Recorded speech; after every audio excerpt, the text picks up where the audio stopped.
everyone.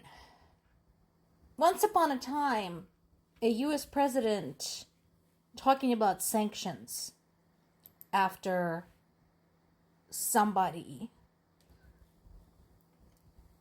attacked one of US allies was worth something. Today, not so much. So we talked about this yesterday. The biggest attack yet had taken place. People died, people were hurt. Among the dead was a young mother with her baby.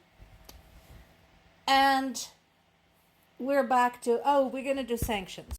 At this point, I don't think anybody is going to take this seriously, nor should they, because altogether now, taco. That is exactly what is going to happen. Now, other analysts keep talking about how Russian economy is collapsing and so on, but here's something important. So this is by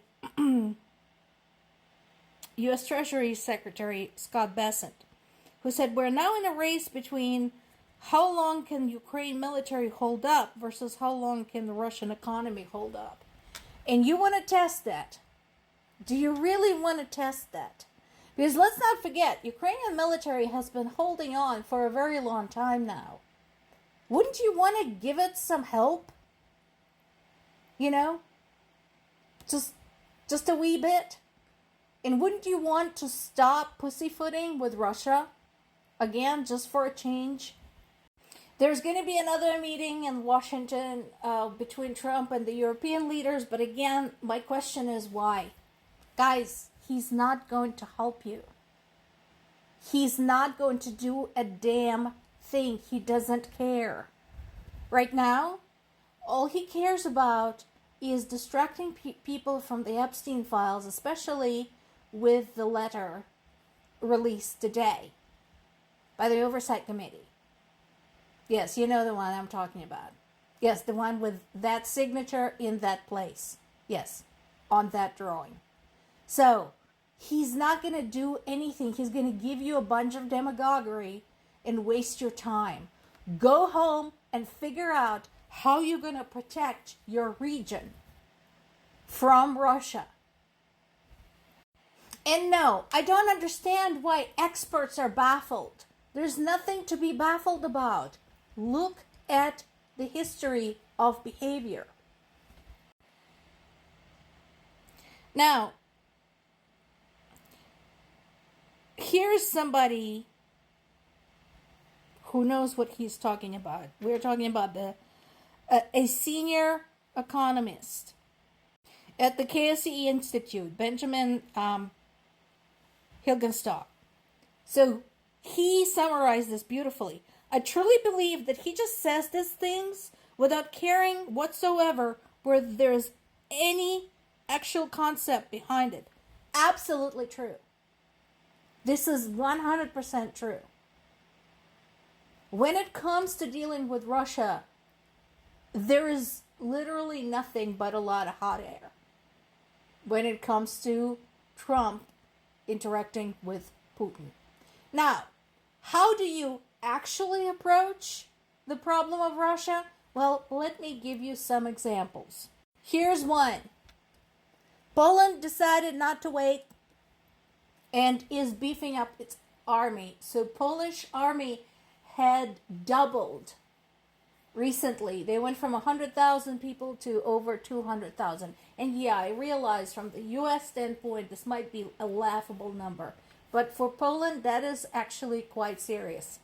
Very wisely, Poland is not just looking at what they have, but also at what they do not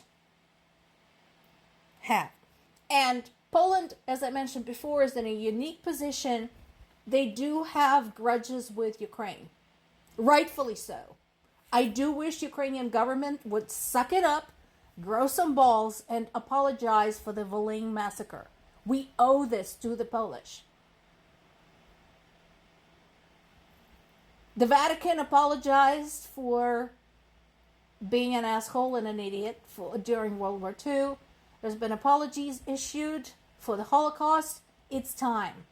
This is an old and very horrible page in Ukrainian history. Suck it up, apologize, because we need Poland. We need to be friends with Poland. They understand Ukrainian plight. And I think it is really important to secure that relationship. But even as they're building up their army, they're looking at potential issues. Yeah, they have been shopping for modern equipment and so on and so forth, but just having the equipment is not enough. You have to have supporting infrastructure for keeping it, maintaining it, and training people to use it. Now, this is where it's really important, again, for Ukraine and Poland to collaborate, because Ukraine had already done a lot of development on its own and can and should share with its allies, especially somebody as close as Poland. So what would be really awesome if they took the money Poland is now allocating, which is 4.7% of its GDP, the highest share among all of NATO countries. If they took that money and start swapping information, started swapping experience, started swapping ideas, equipment, development teams, training, everything. That would be priceless. And together, they would form a very, very formidable duo, fueled by their dislike of Russia. Because for all of Poland's grudges against Ukraine, and again, those grudges are justified. I am not defending Ukraine here. But when picking between Russia and Ukraine, Russia is way worse. Both Poland and Ukraine used to be parts of the Russian Empire, and then, of course, Ukraine was part of the Soviet Union. Poland was part of the socialist bloc. They do not want to go back there again. And so it becomes more important than ever for the two of them to stick together. Another way to fight Russia is this. This is what Ukraine is doing. So in the far east of Russia, there were 2 explosions against military unit which committed war crimes during the occupation of the Kiev region at the start of the war. Now, here's something to keep in mind. At this point, the list of war crimes, the list of atrocities committed by Russian troops on Ukrainian territory over the last 3.5 years is so long that it is pretty much safe to assume that any unit